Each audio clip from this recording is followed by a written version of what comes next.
এরে বেলাল আজকে মক্কার বিজয়ের আজানটা তুমি দাও। বেলালের বুকে জড়াই রে যুবক, কেমন ছিল কালা, কত কালোর কালো কুৎসিত বেলাল রে বাবা। এই বেলালটা আল্লাহর কাছে কেন দাম হয়ে গেল? এমনিতেই কোনো দাম হয় নাই। কেন দাম হইল জানো না? এক নম্বরে আমার মাওলার বড় প্রেমিকের পাগল হয়ে গেল।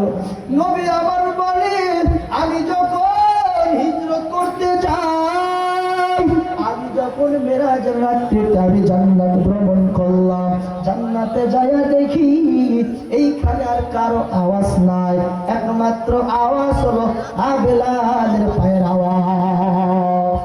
নবী আমার বলে, বেলালের পায়ের আওয়াজটা পাইছি। এত দামি বেলাল, এত দামি বেলাল কেন হইল? একমাত্র ঈমানটা গ্রহণ করার জন্য, আমার মাওলাকে বিশ্বাস করার জন্য।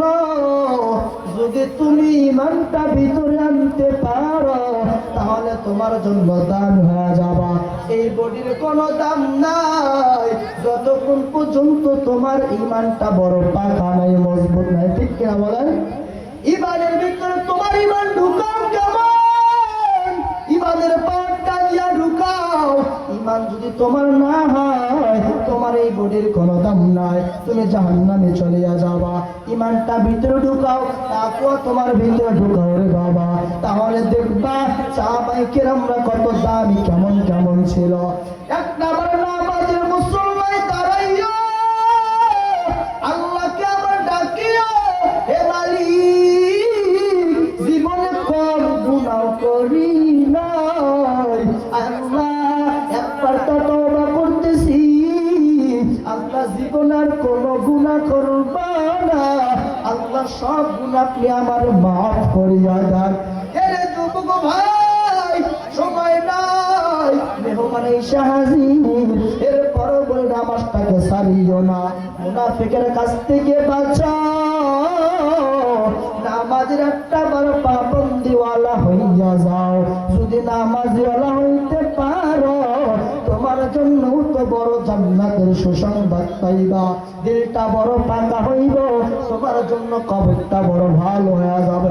বেঈমান হইয়া যদি মারা যাও, বেঈমান হইয়া যদি মরিয়া যাও, তোমার জন্য কবরটা জাহান্নামের একটা গর্ত হয়ে যাবে। এরে বাবজা, আমি চাই না তুমি জাহান্নামের গর্তে যাও রে বাবজান। আমি চাই না তোমার জন্য কবরটা জাহান্নামের গর্ত হোক। এরে বাবজান, আমরা তো ভাই এক আল্লাহর সৈনিক রে বাবা। আমরা সকলেই নামাজ পড়ি আমার মাওলাকে ভয় করিয়া, মাওলার কবরে যাওয়ার জন্য আমরা আমল বেশি বেশি সাহায্য করি রে বাবা। আমল যদি তোমার না হয়, তোমার জন্য একটা বারো জন্য ভালো না। দিলটা পরিষ্কার, নামাজটা কেমন জানো? আমার মায়ের নবী বলে, জিবরাইল সব কিছু যখন আমার জিবরাইলের মাধ্যমে আল্লাহ আমার কাছে পাঠাইছে, কিন্তু আমার মাওলা সব কিছু জিবরাইলের মাধ্যমে আমার পাঠাইছে, কিন্তু 5 ওয়াক্ত নামাজ আল্লাহ জিবরাইলের মাধ্যমে পাঠায় নাই। জিবরাইলের মাধ্যমে নামাজটা পাঠায় নাই, আল্লাহ নিজে আমার মায়ার নবীকে নিয়ে গেছে। নিয়ে যাওয়ার পরে আমার মায়ার নবীর মাধ্যমে 5 ওয়াক্ত নামাজ পাঠাই নাই রে বাবা। 50 ওয়াক্ত নামাজ 50 ওয়াক্ত নামাজ দিছে।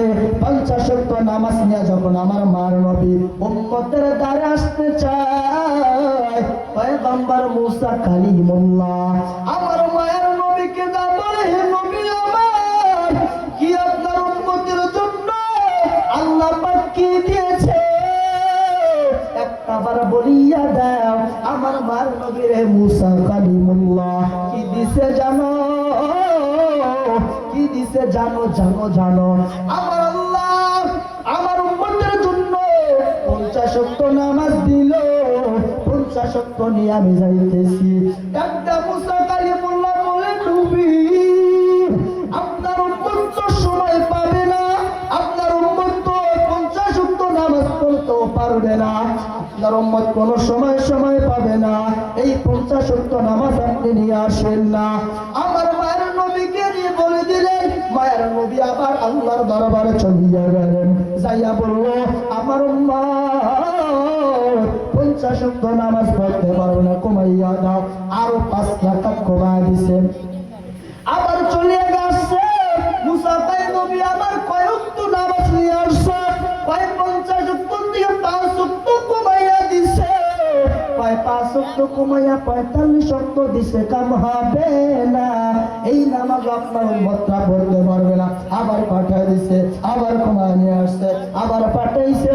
আস্তে আস্তে যখন 5 ওয়াক্ত নামাজ হয়, 5 ওয়াক্ত নামাজ যখন হয়ে গেল, এই 5 ওয়াক্ত নামাজ নিয়ে আসতেছে।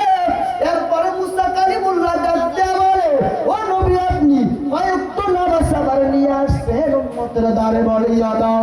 এবার আমার মায়ের নবী বলে, এ মুসা কালিমুল্লাহ 5 ওয়াক্ত নামাজ আল্লাহ পাক দিছে। মুসা আবার জবাব দিয়া বলে, ও নবী আপনার উম্মত 5 ওয়াক্ত নামাজ পড়তে পারবে না, আবার যান আপনি আরো কমাইয়া নিয়ে আসেন। আমার নবী ডাক দেয়া কয়, এ কালিমুল্লাহ মুসা 5 ওয়াক্ত নামাজ আল্লাহর কাছে আমি নিয়ে আসছি, 45 ওয়াক্ত বাদ দিয়া দিছে। এরপরে আমি আর যাব না, আল্লাহর কাছে আর আমি যাইতে পারবো না। আমার বড় লজ্জা হয়, লজ্জা হয়। এই 5 ওয়াক্ত নামাজ আমার উম্মতেরা পড়বে। এবার এই নবী কথা মুসাকে বলিয়া 5 ওয়াক্ত নামাজ নিয়ে আসতেছে। পিছন থেকে গাইবে আওয়াজ, পিছন থেকে গাইবে আওয়াজ, এ পয়গম্বর আপনি কেন এই কথা বললেন, আপনি কেন এই কথা আওয়াজ দিয়া বললেন? আপনাকে মুসা আবার আমার দরবারে পাঠাইতে চাইল, আপনি তাও আসলেন না, বলে লজ্জা হয়। এই লজ্জা পায়, এই লজ্জা কথাটা আমার মাওলার কাছে এত পছন্দ হয়ে গেল, এই লজ্জার কথাটা আমার মাওলার দরবারে এত পছন্দনীয় হয়ে গেল। নবী গো এত দামি কথা তুমি বলছো, এই লজ্জার কথা তোমার জবান দিয়া তুমি বলে দিছ। আমি আল্লাহ বললাম 50 ওয়াক্ত নামাজ আমি তোমার প্রথমে দিয়েছিলাম, কিন্তু 50 ওয়াক্তর থেকে 45 ওয়াক্ত বাদ দিয়া 5 ওয়াক্ত নামাজ দিলাম। শুধু তাই নয়, যে সমস্ত আমার বান্দা আপনার উম্মতরা 5 ওয়াক্ত নামাজ মানিয়া ধরিয়া পড়তে পারবে রে বাবা, এই পড়ার কারণে আল্লাহ তাআলা 50 ওয়াক্ত নামাজের সওয়াব দান করবে। ভাগ্য মসজিদে নামাজে পাঞ্জিগানা ফাওয়াইলুল লিল মুসাল্লিন